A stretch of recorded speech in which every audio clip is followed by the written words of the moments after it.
Улсын хурлыг харьцсан намын бүлэг хуралдаанаараа хэд хэдэн асуудал хилцсэний дотор 5-7 нүүрсний борлуулалт, ерөнхийлөгчийн сонгуул, Төв аймгийн өшигтийн үндэд баригдах олон улсны онгоцны бод багтжээ. Ерөнхийлөгчд нэр дэвшигчийг 5 дугаар сарын эхний 10 хоногийн дотор тодруулна гэж ардчилсан намын бүлгийн дарга Эрдэнэт хэллээ. Улсын хурал дахь Монгол Ардын намын бүлэг ерөнхий сайдыг огцруулахтай холбоотой асуудлын хүрээнд бүлгээс ажлын хэсэг байгуулан ажиллагаар болсноо өчигдөр сэтгүүлчдэд дуулглаа.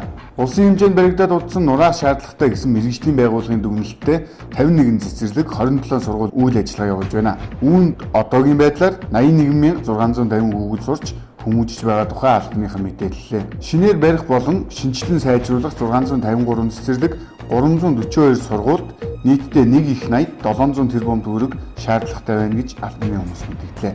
Аятунгагийн хүүхдийн эцэг Чарльз Эдвард Эргэн Красны Швейцарын холбооны улсад амьдарч байгаа охин тэрэг сарыг асран халамжлах гэрээг байгуулахыг хүсч байгаа тус улсад суугаа Монгол улсын элчин сайдын яамд уламжилсан байна. Шадар сайд тэрвч дог сүүлийн 20 жилийн түүхэнд их дөрвөн ерөнхийлөгч бүх улсын хурлын гишүүдийг гадны данстай хэсгээ шалгуулахыг уриаллаа. Тэрээр би өөрөө шалгуулахад бэлэн байна гэдгээ энэ үеэр мэдээллээ. Эрдэнэс 5 толгой хувьцаат компани 1-р сарын 11-нд бүгд 8 дахь хятад улс руу нүүрсийг экспортлохоо зогсоосон бол өчигдрөөс нүүрсээ эргүүлэн экспортод нь гаргаж эхэллээ.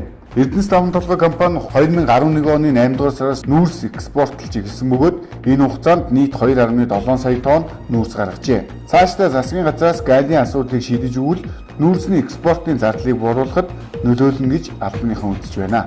Улсын хурлын байгаль орчин хүн сүдэ аж ахуйн байнгын хорооноос санаачлан шинжлэх ухааны академийн биологийн салбартай хамтран мазалаа бавгааг хамгаалах асуудал сэдэв хэлэлцүүлгийг өчигдөр төрийн ордон зохион байгууллаа. Хэлэлцүүлэх төрийн бус байгууллагын төлөөлөл эрдэмтэн судлаач нар олджээ. Хэлэлцүүлэхэд гарсан дүгнэлтийг үндэслэн улсын хурлын байгаль орчин хүн сүдэ аж ахуйн байнгын хорооны дарга баяр сайхан захирамж гарган холбогдох байгууллагуудад мазаалаг хамгаалах үүрэг чиглэл өгөх юм байна. Монголын махны холбооны тэргүүн Бадцогт ирэх жилүүдэд хүн амын хэрэглээнд үхрийн махны хомсдол үүсэх магадaltaй байгааг өчигдөр мэдэгдлээ. Хэсэггүй хугацаанд Дархан уул аймаг дахь харьцсан намынхан 2 хуваагдсан бие чийдээ тулсан талаар мэдээлэл гарч байсан мөлий. Тэгвэл Дархан уул аймгийн харьцсан намынхан эвлэрсэн тухайга өчигдөр аль биесээр мэдээллээ. Бүх нийтийн цэвэрлэгээний өдөр Баянгол дүүргийн 1147 аж ахуйн нэгж байгууллагын 6200 гаруй хүн цэвэрлэгээнд оролцож 170 орчим тонн хог цэвэрлжээ.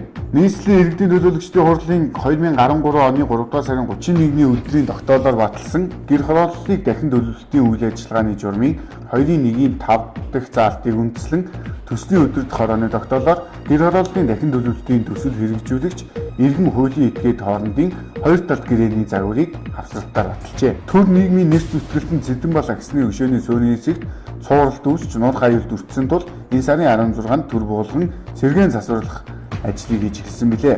Тэгвэл сэргээн засах ажлын өнгөрсөн амралтын өдрөөр дуусган өшөөг эргүүлэн байрлуулжээ.